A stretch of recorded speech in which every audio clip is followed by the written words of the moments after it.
GA-34 Liu के ध्वनि हमले के बाद भी हेरोल्ड का सिरदर्द बना रहा, लेकिन उसने अपनी प्रबल इच्छाशक्ति से इसे नजरअंदाज कर दिया और उसका रूपांतरित शरीर अलौकिक गति से आगे बढ़ने लगा। जैसे ही वो अपने विरोधियों के बीच से तेजी से निकला, उसके पैरों के नीचे की धातु की फर्श ऊर्जा से गूंज उठी। उसके दो विशालकाय पशुओं ने उसे निचले दर्जे के रक्षकों के विरुद्ध जबरदस्त बढ़त दिला दी, जो स्पष्ट रूप से प्रत्यक्ष युद्ध के बजाय सहायक भूमिकाओं के लिए प्रशिक्षित थे। यहां तक कि 5 विरोधियों के विरुद्ध भी लड़ाई बराबरी की रही, हालांकि यह केवल उसकी असाधारण शक्ति के कारण ही संभव हो पाया। लूना के भेड़िए और विशालकाय बकरी ने एक समन्वित घेराबंदी हमले में एक दूसरे पर हमला किया। उनके कृत्य पूरी तरह से समन्वित थे। हेरोल्ड घूम उठा, उसके काइटिनयुक्त खंड अजीब रोशनी में चमक रहे थे जबकि उसके एंटीना हर हरकत को पकड़ रहे थे। उसकी रूपांतरित भुजा ने भेड़िए पर प्रहार किया, जिससे वो दीवार से जा टकराया, जबकि हेरोल्ड बकरी के हमले से बच निकला। जानवर पहले की तुलना में धीमी गति से उठे, संचित क्षति उनके थके हुए आंदोलनों और सुस्त प्रतिक्रियाओं में दिखने लगी थी। नियंत्रण, पहरेदारों में से एक ने चिल्लाकर कहा, उसकी आवाज घुमावदार क्रिस्टल की दीवारों से टकराकर गूंज उठी। एंटेना वीनस ने अपनी जड़ों को और फैलाकर लताओं का एक जाल बना दिया, जिससे हेरोल्ड की आवाजाही सीमित हो गई। साथ ही बबल कोरल ने रणनीतिक रूप से स्थित क्रिस्टलीय अवरोध उत्पन्न करके एक अस्थायी भूलभुलैया का निर्माण कर दिया। वे समय खरीदने की कोशिश कर रहे हैं, हेरोल्ड ने विश्लेषण किया, जबकि उसके एंटीना अमानवीय सटीकता के साथ हर बाधा का नक्शा बना रहे थे, लेकिन उनका अग्रिम दस्ता खंडहरों में फंसा हुआ है। एम्बुश फायरफ्लाई ने कोरल की परावर्तक सतहों का फायदा उठाकर अपने प्रकाश हमलों को कई गुना बढ़ा दिया। किरणें अवरोधों के बीच से टकराकर एक चमकदार ऊर्जा का जाल बना रही थी, जो एक सामान्य प्रतिद्वंद्वी के लिए घातक साबित हो सकता था, और प्रत्येक किरण अस्थायी अखाड़े में गूंजती हुई आगे बढ़ रही थी। लेकिन हेरोल्ड सामान्य से बहुत अलग था। गहरे समुद्र की ऊर्जा से कठोर हुआ उसका काइटिन का कवच किरणों के प्रभाव वाले स्थानों पर मुश्किल से ही कोई निशान दिखाता था, और हमले उसकी अलौकिक सुरक्षा के सामने बेअसर हो जाते थे। भेड़िए ने एक और हमला करने की कोशिश की, परछाई से निकलकर उसने हेरोल्ड के पैर पर काट लिया। हेरोल्ड ने उसे पूरी ताकत से लात मारी, क्योंकि उसके एंटीना पहले ही बकरी को इस मौके का फायदा उठाने की कोशिश करते हुए भांप चुके थे। भेड़िए पर प्रहार करने से मिली गति का इस्तेमाल करते हुए वो घूमा और उस जानवर के बगल में एक जोरदार मुक्का मारा। अपनी जरूरत की हर चीज खरीदें। एलीएक्सप्रेस ऐप खोलें, अपनी जरूरत की हर चीज खरीदें और देखें। अपनी जरूरत की हर चीज खरीदें। एलीएक्सप्रेस ऐप खोलें, अपनी जरूरत की हर चीज खरीदें और देखें, हम उसे काबू में नहीं कर सकते। कोरल गार्ड ने और अधिक अवरोध बनाते हुए चिल्लाकर कहा, उसकी आवाज तनाव से भरी हुई थी। वीनस की जड़ें और भी आक्रामक रूप से फैल गईं, जिससे ऐसे क्षेत्र बनने लगे जहां हेरोल्ड स्वतंत्र रूप से घूम न सके। लेकिन उसके काइटिनयुक्त पंजे वनस्पति को कागज की तरह काट रहे थे। हरे टुकड़े उसके चारों ओर हवा में उड़ रहे थे। जुगनू ने अपने हमलों की तीव्रता बढ़ा दी, जिससे क्रिस्टल की दीवारें उछलती हुई ऊर्जा से मानो कांपने लगी। यह एक सुंदर और घातक दृश्य था। प्रकाश क्रिस्टलीय भूलभुलैया में बिखरता और कई गुना बढ़ता जा रहा था, लेकिन फिर भी हेरोल्ड की अलौकिक सुरक्षा के सामने अपर्याप्त था। लूना ने अपने भेड़िए को निर्देशित करते हुए अपने रक्षकों द्वारा बनाए गए हर अवसर का लाभ उठाने की कोशिश की, लेकिन हर सफल हमला हेरोल्ड के कवच को मुश्किल से ही भेद पाया, और हर आक्रमण के साथ उनके जानवर थकावट के अधिक लक्षण दिखाने लगे। उनकी चाल धीमी और कम समन्वित होती गई। अगर यह भागने की बात होती, एंटेना वीनस के गार्ड ने सोचा, जब हेरोल्ड ने एक और बाधा को नष्ट कर दिया, तो हम अब तक बहुत दूर निकल चुके होते। लेकिन वो बीच में फंसे अपने साथियों और अपने संरक्षण मिशन को नहीं छोड़ सकती थी। हालांकि गार्ड उसे हरा नहीं सके, लेकिन हेरोल्ड भी उन्हें नजरअंदाज करके अपने रास्ते पर आगे नहीं बढ़ सकता था। 5 विरोधियों के खिलाफ एक पल की लापरवाही, चाहे वे व्यक्तिगत रूप से कितने भी कमजोर क्यों न हो, घातक साबित हो सकती थी। भेड़िया एक और छाया से निकला। इस बार उसका निशाना हेरोल्ड की गर्दन पर था। हेरोल्ड ने उसे एक हाथ से हवा में ही पकड़ लिया, लेकिन बकरी के जोरदार प्रहार से उसे अपनी पकड़ छोड़नी पड़ी। वीनस की जड़ों ने इसका फायदा उठाते हुए उसके पैरों को जकड़ लिया, जबकि जुगनू ने अपनी सारी निगाहें उसकी आंखों पर केंद्रित कर दी। हेरोल्ड ने अपनी पूरी ताकत से खुद को छुड़ा लिया, लेकिन वही सिलसिला दोहराया गया। उसके हर आक्रामक कदम पर गार्डों ने रक्षात्मक रणनीति और अवसरवादी जवाबी हमलों के संयोजन से जवाब दिया। यह एक थका देने वाला गतिरोध था, जिसमें एकमात्र वास्तविक अंतर यह था कि पहरेदारों के जानवर धीरे धीरे थकते गए, जबकि उसने अपनी राक्षसी शक्ति को लगभग बरकरार रखा। लूना ने देखा कि उसका भेड़िया एक और असफल संघर्ष के बाद पीछे हट गया। उसके नुकीले दांतों ने हेरोल्ड के कवच को मुश्किल से ही खरोंचा था। यह निराशाजनक था। उसके काटने के वार तब कारगर होते थे जब वे लगते थे, लेकिन उसके भेड़िया रूप में क्षति बढ़ने के साथ साथ उसके बहुत करीब जाना तेजी से खतरनाक होता जा रहा था। तुम्हारे प्रकाश के हमले, उसने जुगनू रक्षक को पुकारा, अगर वे और अधिक शक्तिशाली होते। मुझे पता है, रक्षक ने जवाब दिया, जबकि उसका कांस्य रैंक 1 का विशालकाय योद्धा लगातार किरणें दाग रहा था जो हेरोल्ड के कवच से टकराकर बेकार हो रही थी। उसके माथे पर पसीना आ रहा था, लेकिन उसकी रक्षा बहुत मजबूत है। लूना ने देखा कि प्रकाश की किरणें क्रिस्टल अवरोधों से कैसे परावर्तित हो रही थीं, और उसके मन में एक विचार पनपने लगा। चलो प्रकाश और छाया की सहक्रिया का उपयोग करें, उसने चिल्लाते हुए कहा, और उसका भेड़िया अंधेरे में विलीन हो गया। अगर हम अपनी ऊर्जाओं को मिला लें। गार्ड को यह विचार समझ में आ गया, लेकिन वह अनिच्छुक प्रतीत हुआ। ये हमला करना मुश्किल है, तैयारी में समय लगता है और उस राक्षस की गति को देखते हुए। चलो कोशिश करते हैं। लूना ने हेरोल्ड के पीछे परछाइयां फैलाना शुरू कर दिया, जिससे घना अंधेरा छा गया। अगर मैं उसे फंसा सकती हूँ, तो उस पर पूरी ताकत से हमला करूंगी। हालांकि हेरोल्ड को उस माना ऊर्जा का आभास हो रहा था। उसके एंटीना में कंपन होने लगा, जिससे उसे अपने पीछे बढ़ रही छाया ऊर्जा का एहसास हुआ। जब लूना ने उसे फंसाने के लिए अंधेरे का इस्तेमाल करने की कोशिश की, तो वह बस आगे की ओर कूद गया और उसके काइटिन युक्त पंजों ने एक और क्रिस्टल अवरोध को तोड़ दिया। इस टक्कर से क्रिस्टलीय टुकड़े धातु के फर्श पर बिखर गए। जुगनू की केंद्रित किरण उस स्थान से बिना किसी नुकसान के गुजर गई जहां हेरोल्ड को होना चाहिए था। धिक्कार है, लूना ने दांत पीसते हुए कहा, वो बहुत तेज है। लेकिन विशालकाय बकरी के रूप में तैनात रक्षक इस पूरे घटनाक्रम पर नजर रख रही थी।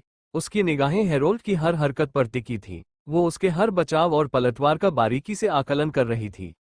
फिर से, उसने चिल्लाते हुए कहा, जबकि उसका जानवर खुद को तैयार कर रहा था। लेकिन इस बार उसने तुरंत अपनी योजना लूना और फाइवफ्लाई गार्ड के साथ साझा की, और उनकी आंखें समझ के साथ चमक उठी।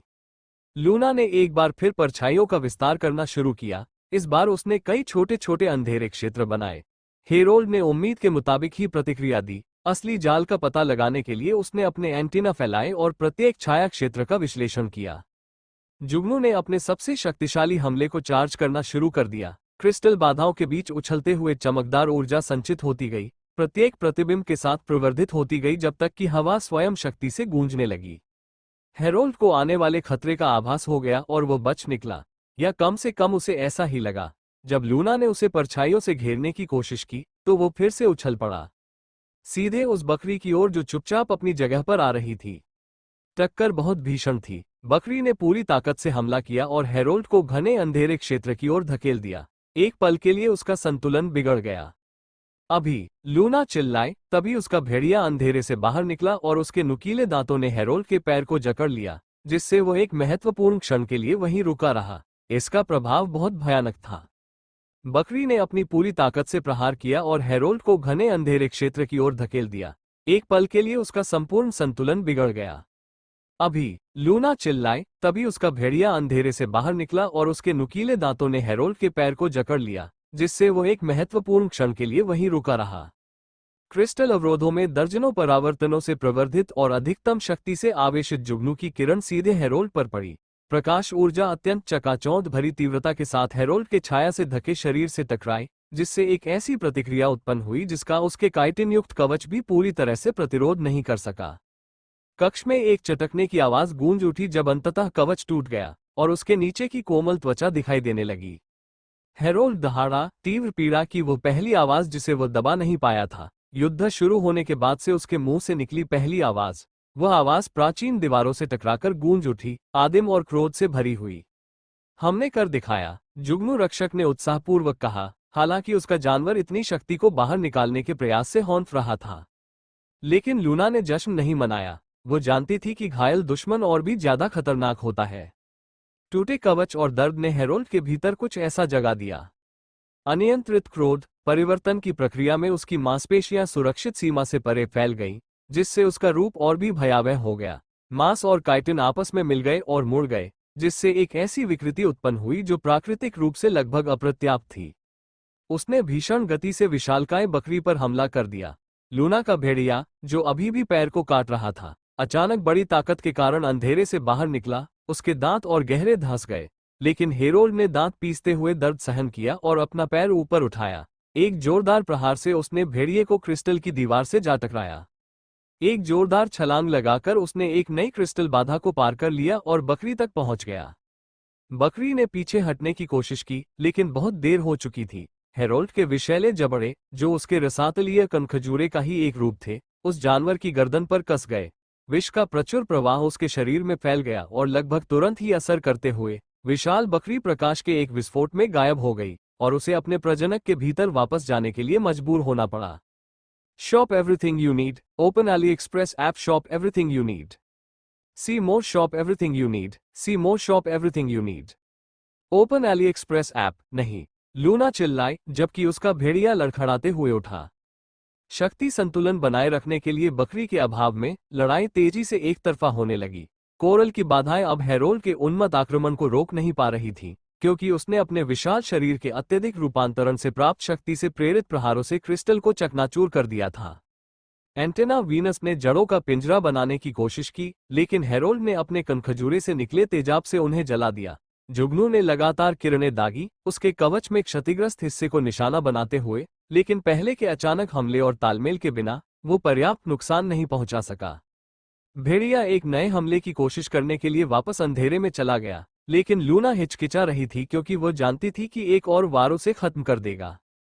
कोरल गार्ड पीछे हट गया, दूरी बनाए रखने के साथ साथ और अधिक अवरोध बनाने की कोशिश कर रहा था, लेकिन हेरोल्ड बस उनके बीच से निकलकर आगे बढ़ गया।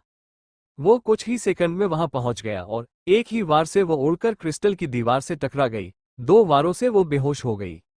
एंटेना वीनस ने अपनी पूरी ताकत लगाकर आखिरी हताशा भरा बचाव किया। उसकी जड़ें आपस में उलझ गईं और उसने हेरोल्ड को फंसा लिया, जो पहले से ही उन पर हमला करने के लिए तैयार था। एक पल के लिए ऐसा लगा कि यह कारगर हो गया है। लताएं हेरोल्ड के चारों ओर लिपट गईं और उसकी हरकतों को सीमित कर दिया। जुगनू को कवच में हुए छेद पर अंतिम हमला करने के लिए 3 और सेकंड का समय मिल सकता है, लेकिन तभी उसने एक बार फिर तेजाब की लहर छोड़ी, जिससे वनस्पति पिघल गई और तेजाब पीछे खड़े रक्षक तक पहुंच गया। तेजाब की मार पड़ते ही वो चीख पड़ी, जिससे उसका ध्यान कुछ देर के लिए भटक गया और हेरोल्ड को उस तक पहुंचने का मौका मिल गया। उसने एक सटीक प्रहार से उसे चुप करा दिया और उसे भी हवा में उछाल दिया। हालांकि बकरी के रूप में प्रकट हुई वह रक्षक निर्जीव होने के बावजूद एक छिपे हुए खंजर से हेरोल्ड पर झपटी। ये बहादुरी भरा प्रयास था, पर व्यर्थ। हेरोल्ड के कवच ने खंजर को सहजता से तोड़ दिया और उस लड़की को बेरहमी से जमीन पर पटक दिया। फायरफ्लाई गार्ड पीछे हट गया, मानो एक और जोरदार हमला करने के लिए तैयार हो। लूना ने खतरे को भांप लिया। सावधान रहो, वो चिल्लाई, और उसका भेड़िया अंधेरे से निकलकर उसे रोकने के लिए झपटा। लेकिन बहुत देर हो चुकी थी। हेरोल्ड के तिल ने पहरेदार के पीछे से हमला किया और उसके पंजों ने उसकी पीठ पर गहरे घाव कर दिए। दर्द भरी चीख ने लूना का ध्यान भटका दिया और उसने एक महत्वपूर्ण क्षण के लिए उस लड़की की ओर मुड़कर देखा। हेरोल्ड ने इसी क्षण का फायदा उठाया। उसके पंजे उछलते हुए भेड़िए पर जा गिरे और उसने एक जोरदार झटके में उसे लूना पर पटक दिया। दोनों गिर पड़े। भेड़िया चोटों से बेहाल होकर गायब हो गया, जबकि लूना होश में रहने के लिए संघर्ष करती रही और उठने की कोशिश करती रही। एक आखिरी जबरदस्त प्रयास और चीख के साथ लूना खड़ी हुई और अपनी बढ़ी हुई गति का उपयोग करते हुए अपने घायल भेड़िए को मजबूर किया कि वो केवल अपने पंजों को उसके हाथ में प्रकट करे। कवच में सेंध लगाने के लिए त्वरित हमला वो कभी उतरा ही नहीं। हेरोल्ड ने लूना की कलाई पकड़ ली। गेम ओवर, कमीनी, उसने हंसते हुए कहा, फिर उसे खींचकर बेहोश कर दिया। लूना, जिसे प्रथम वर्ष की सबसे मजबूत छात्रा माना जा रहा था, असफल हो गई। वो गिरे हुए 2 गार्डों के ऊपर खड़ा था। उसका शरीर घावों से भरा हुआ था, लेकिन उसकी आंखों में जानलेवा क्रोध की आग जल रही थी। उसने उन्हें गर्दन से पकड़कर उठाया और उन्हें धीरे धीरे खत्म करने का आनंद लेने के लिए तैयार हो गया। हेरोल्ड, बगल से एक आवाज आई। दूसरा जासूस अपने छिपने की जगह से थोड़ा बाहर निकला। बाहर बहुत हलचल है, हमें जल्दी करनी होगी। हेरोल्ड के क्षतिग्रस्त एंटीना प्रयास के कारण कांप रहे थे। दर्द के बावजूद वह दरारों की ओर बढ़ती हुई किसी शक्ति को महसूस कर सकता था। वास्तव में उसे जल्दी से जल्दी उन कलाकृतियों को प्राप्त करना था, इससे पहले कि वे बीच की पूरी क्रिस्टल सतह की खुदाई कर लें और उन निचली दरारों को खोज लें जिनके माध्यम से उसने भागने की योजना बनाई थी। हताशा से गुर्राते हुए उसने पहरेदारों को छोड़ दिया। हेरोल्ड ने अपने रूपांतरण को वापस लेने की कोशिश की, लेकिन कुछ गड़बड़ थी। उसके गले से अनायास ही एक दहाड़ निकल पड़ी और उसका शरीर विकृत होने लगा। परिवर्तित जानवर वापस लौटने का विरोध कर रहा था, मानो युद्ध के स्वाद ने उसके भीतर किसी आदिम और भूखी भावना को जगा दिया हो। हेरोल्ड, दूसरे जासूस ने बढ़ती चिंता के साथ देखा क्योंकि उसका साथी अपने ही शरीर से जूझ रहा था। काइटिन के खंड मुड़ गए, एंटीना अनियमित रूप से कांपने लगे। कुछ तनावपूर्ण क्षणों के लिए ऐसा लगा कि हेरोल्ड पूरी तरह से अपना नियंत्रण खो देगा, लेकिन अंततः अपनी दृढ़ इच्छाशक्ति से उसने उस जानवर पर काबू पा लिया। लगभग उसके चेहरे पर अब भी काइटिनस के स्पष्ट निशान दिखाई दे रहे थे, मानो जीवित घाव हों जो मिटने से इनकार कर रहे हों। उसका घायल पैर और शरीर के अन्य हिस्से जहां उसे चोट लगी थी, आंशिक रूप से विकृत थे। मांस और कवच भद्दे ढंग से आपस में मिल गए थे, लेकिन कम से कम उसने अपना नियंत्रण तो वापस पा लिया था। उसने लूना के बाल पकड़कर उसे उस जगह की ओर घसीटना शुरू कर दिया जहां उन्होंने लियोरा को लपेटकर रखा था। कुछ तनावपूर्ण क्षणों के लिए ऐसा लगा कि हेरोल्ड अपना आपा पूरी तरह खो देगा, लेकिन अंततः अपनी दृढ़ इच्छाशक्ति के बल पर वो उस जानवर पर काबू पाने में सफल रहा। लगभग उसके चेहरे पर अब भी काइटिनस के स्पष्ट निशान दिखाई दे रहे थे, मानो जीवित घाव हों जो मिटने से इनकार कर रहे हों। उसका घायल पैर और शरीर के अन्य हिस्से जहां उसे चोट लगी थी, आंशिक रूप से परिवर्तित अवस्था में थे। मांस और कवच विचित्र रूप से आपस में मिल गए थे, लेकिन कम से कम उसने नियंत्रण तो हासिल कर लिया था। उसने लूना के बाल पकड़कर उसे उस जगह की ओर घसीटना शुरू कर दिया जहां उन्होंने लियोरा को लपेटकर रखा था। स्कूल में कई ऐसे जानवर हैं जो आवरण बना सकते हैं, जासूस ने चिंता से कहा, जब हेरोल्ड उस बेचारी लड़की को घसीटते हुए गहरी सांस ले रहा था। मैं अकादमी में रह सकता हूँ, सतर्क रह सकता हूँ और रिपोर्टिंग जारी रख सकता हूँ। हेरोल्ड ने उसे ऐसे देखा मानो उसका दिमाग खराब हो गया हो। इसके बाद वे तुमसे पूछताछ करेंगे, चाहे तुम ये भी दिखावा करो कि मैंने तुम्हारा अपहरण किया है। मुझे पता है यह एक बड़ा जोखिम है, इसीलिए मुझे आपसे थोड़ी सख्ती बरतने की जरूरत है, जासूस ने मंद मुस्कान के साथ कहा, हालांकि उसकी आंखों में घबराहट साफ झलक रही थी, स्थिति को और अधिक विश्वसनीय बनाने के लिए। जैसी आपकी इच्छा, हेरोल्ड ने कंधे उचकाते हुए कहा, लेकिन जब उसने मुट्ठी उठाई तो उसके चेहरे के भाव और भी गहरे हो गए, जैसे स्याही फैल गई हो। उसके अंदर दबा हुआ क्रोध फिर से उमड़ पड़ा, एक आदिम क्रोध जिसे वो पूरी तरह से दबा नहीं सका। वार बेहद क्रूर था, हद से ज्यादा क्रूर। जासूस बेहोश होकर गिर पड़ा, उसकी नाक बुरी तरह टूट गई थी और होंठ फट गए थे, जिनसे खून बह रहा था। उसका सिर धातु के फर्श पर जोर से टकराया, जिससे एक भयानक आवाज आई। माफ करना, हेरोल्ड ने धीरे से बुदबुदाया, अपने आप पर नियंत्रण न होने की चिंता से उसके पंजे धीरे धीरे पीछे हट रहे थे। मैंने हद से ज्यादा कर दिया। जिस धातु के पुल पर उन्होंने अन्य बंधकों को रखा था, वहां हेरोल्ड ने लियो और लियोरा के बेहोश शरीरों को देखा। लियो को देखते ही उसके पंजे अनायास ही बढ़ गए। ध्वनि हमले से होने वाला सिरदर्द अभी भी मौजूद था और प्रतिशोध की मांग करते हुए और भी अधिक तीव्रता से लौट आया था। एक क्षण के लिए उसने अपने अधूरे काम को पूरा करने के बारे में सोचा। उसका रूपांतरित हाथ घातक इरादे से तन गया, लेकिन उसके क्षतिग्रस्त एंटीना ने अब रेन के समूह द्वारा बनाई गई सुरंग के ऊपर और अंदर दोनों जगह और भी अधिक हलचल पकड़ ली। भोग विलास के लिए समय नहीं था। प्रतीक चिन्ह, उसने अपने जासूस को आदेश दिया। उस राक्षस ने यिनो के सबसे प्रमुख घरानों में से एक वेनमोट परिवार के प्रतीक चिन्ह से खुदा हुआ एक छोटा सा क्रिस्टल ओगल दिया। हेरोल्ड ने उसे सावधानी से उठाया। यह सिर्फ एक चाबी से कहीं अधिक था, यह उसके राज्य द्वारा उस पर रखे गए भरोसे का प्रमाण था। अपनी जरूरत की हर चीज खरीदें। एलीएक्सप्रेस ऐप खोलें, अपनी जरूरत की हर चीज खरीदें और देखें, अपनी जरूरत की हर चीज खरीदें। एलीएक्सप्रेस ऐप खोलें, अपनी जरूरत की हर चीज खरीदें और देखें। जब उसने प्रतीक चिन्ह को प्राचीन द्वार पर रखा तो उसने तुरंत प्रतिक्रिया दी। सदियों से छिपी हुई व्यवस्थाएं जागृत हो उठी और वेनमोट परिवार की पुकार का जवाब देने लगी। प्राचीन दरवाजा एक धातुई ध्वनि के साथ खुला, जिसकी गूंज गोलाकार संरचना में सुनाई दी। हेरोल्ड सुरंग की ओर एक कदम बढ़ा, लेकिन पीछे से एक कराहने की आवाज सुनकर रुक गया। दूसरा जासूस लड़खड़ा रहा था। चोट उम्मीद से ज्यादा गंभीर थी। उसकी नाक से अभी भी खून बह रहा था और उसकी आंखें ठीक से फोकस नहीं कर पा रही थीं। रुको, हेरोल्ड ने आदेश दिया। उसके एंटीना आगे के रास्ते का विश्लेषण करते हुए कांप रहे थे।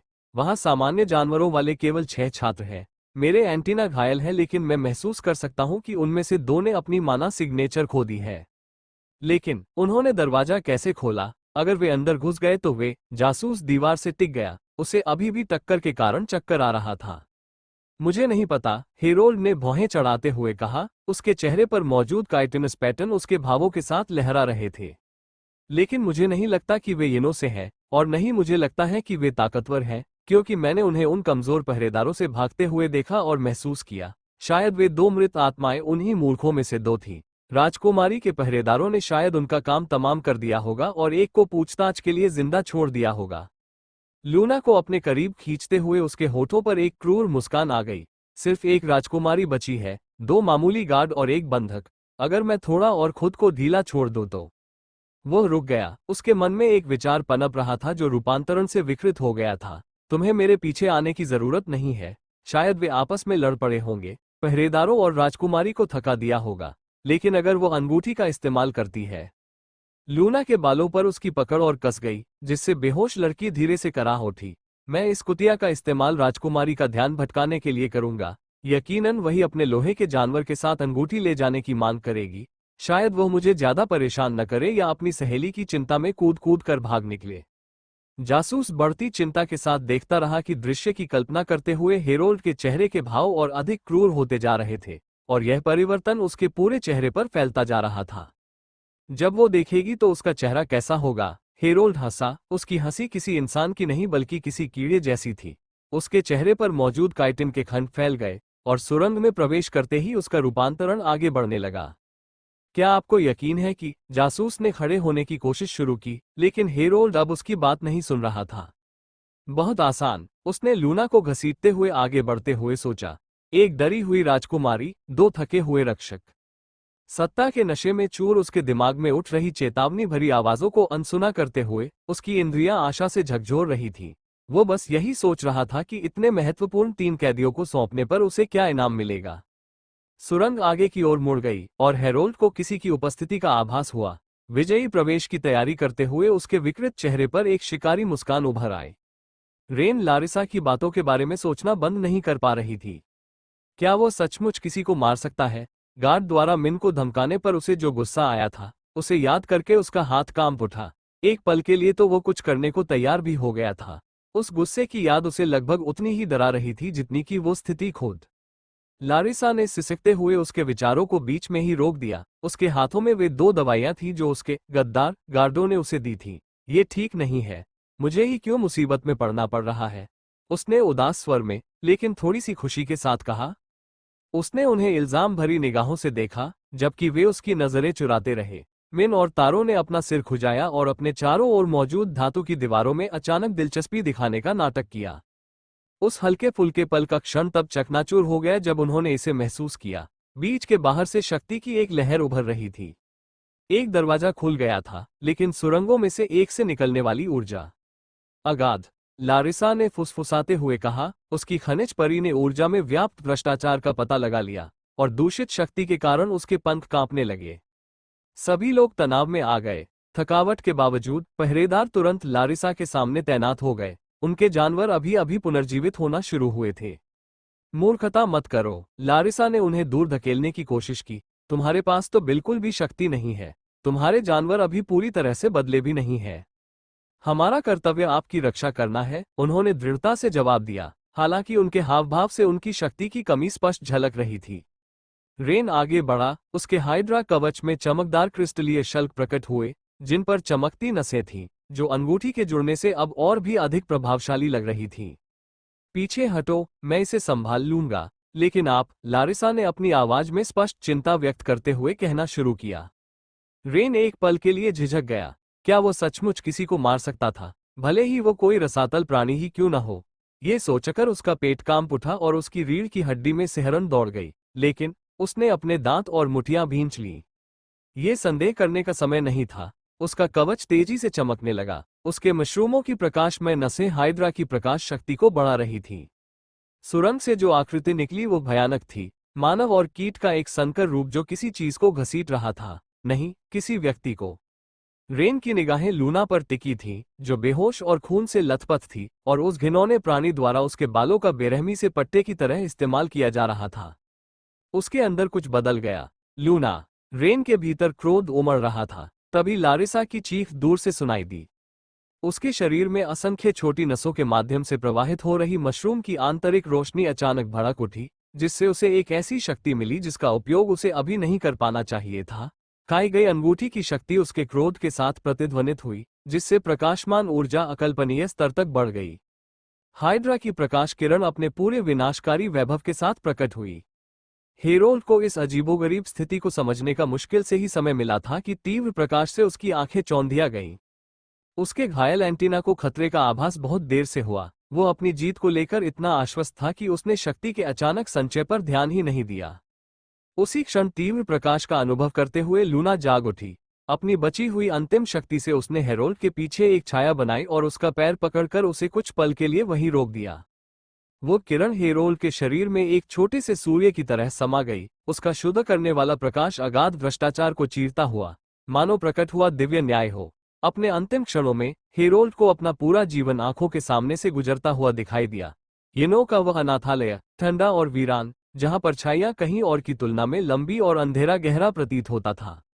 जिस दिन वेनमोट परिवार ने उसे गोद लिया, उस दिन पहली बार उसके सीने में आशा का एक नाजुक फूल खिल उठा। वर्षों का क्रूर प्रशिक्षण, दर्दनाक बदलाव, सब कुछ एक ऐसे पिता को खुश करने के लिए जो कभी। यह विचार अधूरा ही रह गया जब प्रकाश की किरण ने उसके धड़ को पूरी तरह से भस्म कर दिया।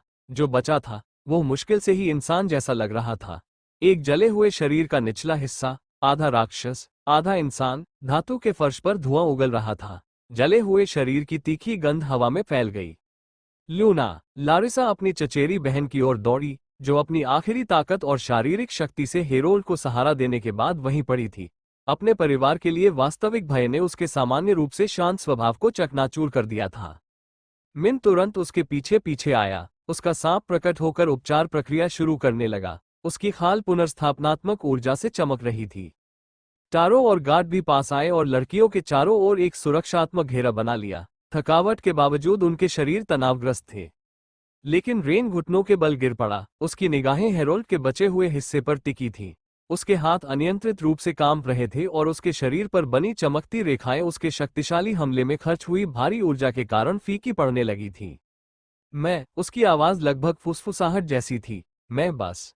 हाइड्रा का कवच सिकुड़ गया और उसके बालों में मशरूम प्रकट हो गए, जो धीरे धीरे स्पंदित हो रहे थे, मानो उसे सांत्वना देने की कोशिश कर रहे हो। लेकिन उनकी रोशनी मंद और उदास थी।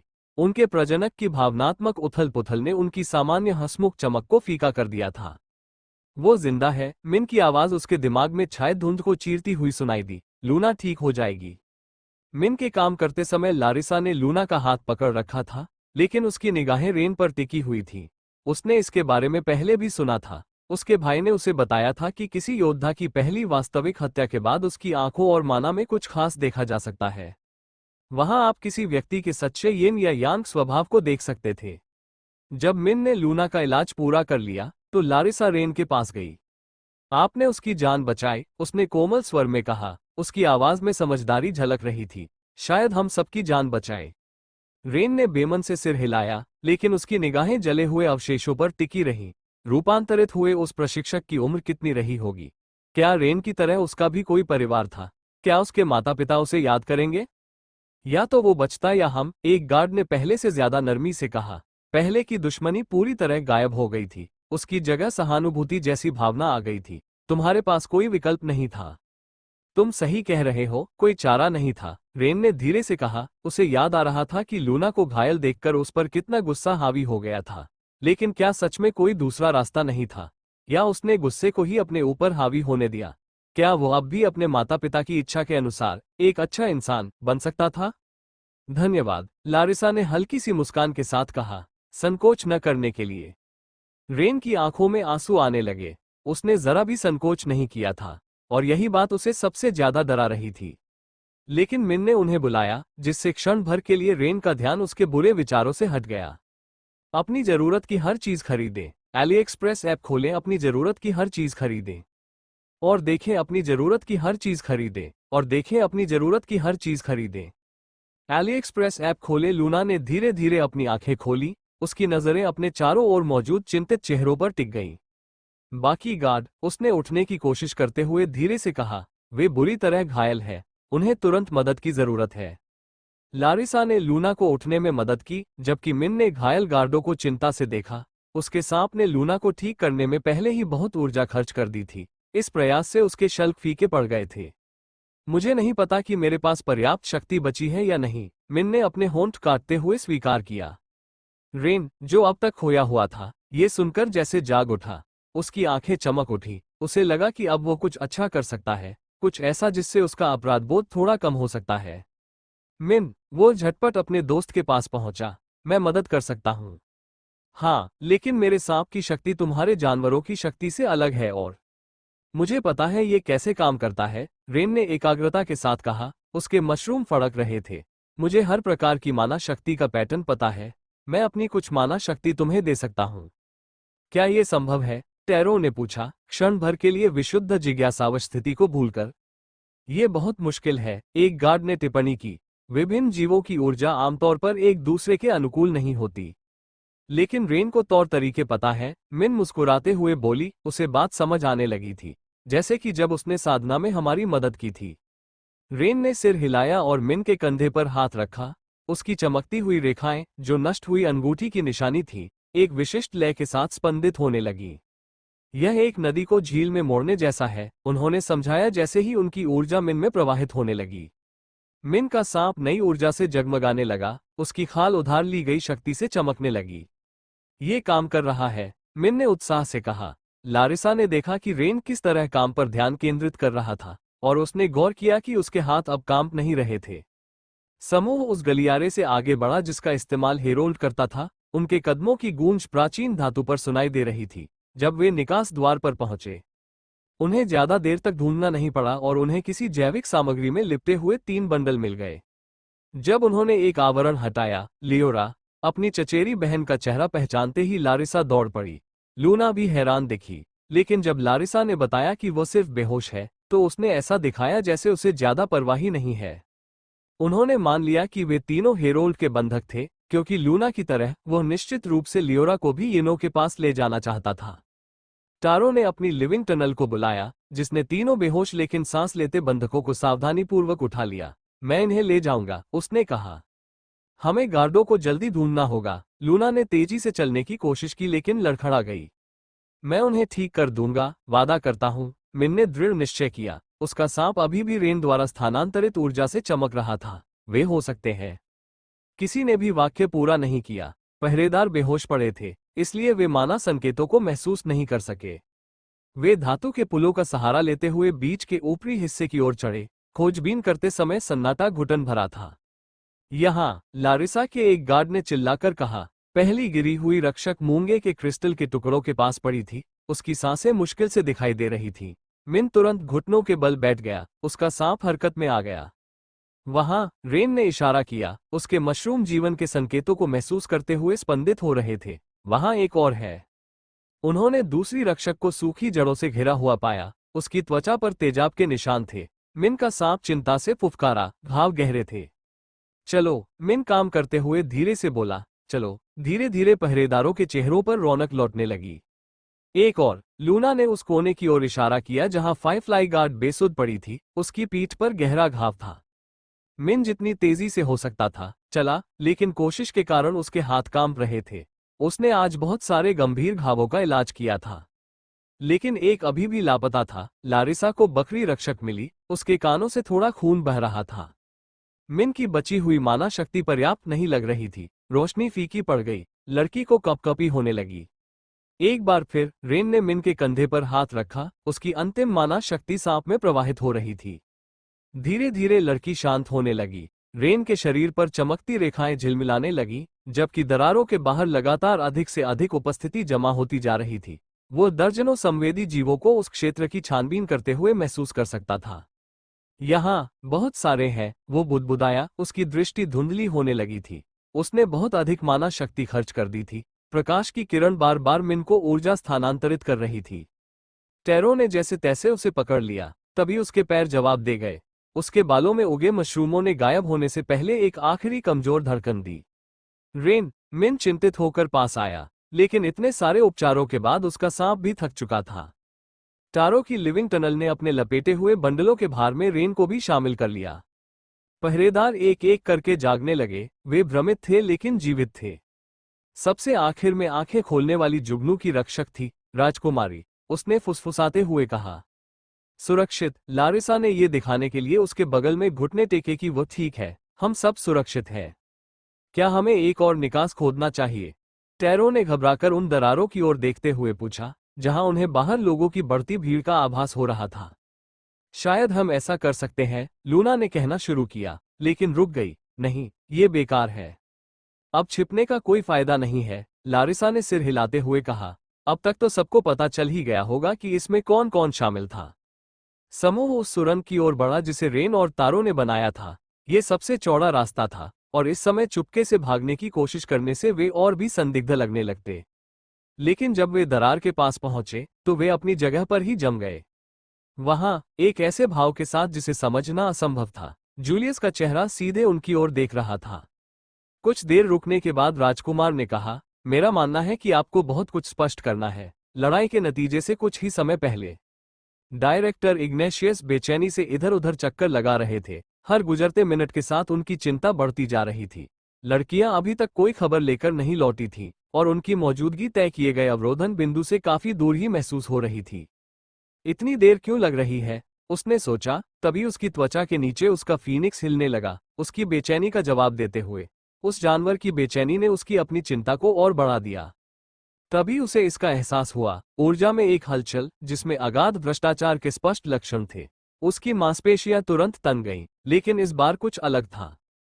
कम से कम ये पिछले घुसपैठिए जितना शक्तिशाली तो नहीं है। उसने स्वर्ण रैंक के एजेंट की घुसपैठ को याद करते हुए बुदबुदाया, शायद मुझे चले जाना चाहिए। अगर रैंक कम है तो शायद इलाका। उनकी सोच में तब खलल पड़ा जब एक सहायक वाहन दौड़ता हुआ पहुंचा। निदेशक महोदय, वो आदमी हौंफते हुए बोला, स्पष्ट रूप से अपनी पूरी ताकत से दौड़कर आया था। हमें लोहे की श्रेणी के छात्रों के भोजन भंडार में एक सुरंग मिली है। इग्नेशियस ने उस समय की खराब निगरानी के लिए मन ही मन खुद को कोसा। वो जगह इतनी महत्वहीन लग रही थी कि उसने अपना सिर हिलाया। यह आत्मा निंदा का समय नहीं था, पछतावे का समय नहीं है। उसने खुद से कहा, क्या कोई पहले ही सुरंग के रास्ते पर चल चुका है? जी सर, सहायक ने सिर हिलाया। लेकिन मानो उसके शब्दों का जवाब देते हुए थोड़ी देर बाद एक और सहायक प्रकट हुआ, जिसका चेहरा गंभीर था। सुरंग के अंत में स्थित माना क्रिस्टल की दीवार में दरार बहुत छोटी है, उसने बताया। हम पार नहीं जा सकते। और वो एक पल के लिए रुका। लेडी लूना मेरे रोकने से पहले ही अंदर चली गई। निदेशक एकदम सन्न रह गया। जिस क्रिस्टल संरचना का उन्होंने जिक्र किया था, वो राज्य का आखिरी बीज था।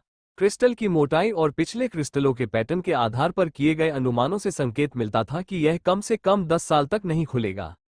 अब क्यों? उसने धीमी आवाज में कहा, क्या बदल गया? सहायक कर्मचारियों ने चिंता भरी निगाहों से एक दूसरे को देखा जबकि निदेशक अपने विकल्पों पर विचार कर रहे थे। अलौकिक शक्ति पिछली बार जितनी शक्तिशाली नहीं थी, लेकिन अगर वे अंगूठी और औषधि प्राप्त करने की कोशिश कर रहे थे। अंततः उसने फैसला किया, मैं नीचे जा रहा हूं। पृथ्वी तत्व के सभी प्रोफेसरों और सहायकों के साथ एक विशाल खुदाई का आयोजन करो। मैं चाहता हूं कि सभी प्रवेश द्वार बंद कर दिए जाएं। क्या वे सभी, महोदय? उनकी संख्या इससे अधिक है। छूट और मुफ्त शिपिंग के साथ बेहतरीन डील पाएं। एलीएक्सप्रेस से खरीदें, अपनी जरूरत की हर चीज खरीदें। एलीएक्सप्रेस ऐप खोलें, अपनी जरूरत की हर चीज खरीदें और देखें। अपनी जरूरत की हर चीज खरीदें। एलीएक्सप्रेस ऐप खोलें। उन सभी को। इग्नेशियस हिलने लगा। अगर हम दरार से अंदर नहीं जा सकते, तो कम से कम हम किसी को भागने नहीं देंगे। और अगर वहां घुसपैठिए हैं तो? उसकी आंखों में खतरनाक चमक थी। वे जिंदा नहीं बचेंगे। सहायक कर्मी तुरंत इधर उधर फैल गए और आदेश प्रसारित करने लगे। कुछ ही मिनटों में खुदाई करने वाली मशीनों की आवाज अकादमी में गूंजने लगी। छात्रों को बाहर निकाल लिया गया जबकि मिट्टी और चट्टानों में विशेषज्ञता रखने वाले प्रशिक्षकों ने अपना काम शुरू कर दिया। निर्देशक ने सोचा, लूना अंदर है और नए छात्र। अगर जूलियस को कुछ हुआ तो वो मुझे मार डालेगा। वो केवल यही आशा कर सकता था कि बीच के अंदर जो कुछ भी हो रहा था, लड़कियां तब तक स्थिति को संभाल लेंगी जब तक कि अतिरिक्त सहायता नहीं आ जाती। निदेशक खुदाई दल को व्यवस्थित कर रहे थे, तभी एक और सहायक कर्मचारी दौड़ता हुआ आया। निर्देशक महोदय, हमें माना अवरोध की ओर जाने वाली एक और सुरंग का प्रवेश द्वार मिला है। ये चौड़ा है और अजीब है। ये कितना अजीब है? निर्देशक ने मुड़कर पूछा। उनका ध्यान उसी ओर आकर्षित हो गया था। ये जीवित क्रिस्टल से ढकी एक सुरंग है, सहायक ने जोश से हाथ हिलाते हुए समझाया। लेकिन यह उस माना सीमा से बहुत ऊपर है जहां ये जीव प्रकट होने चाहिए। निर्देशक के बगल में बैठे वेई ने हैरानी से अपनी आंखें खोली।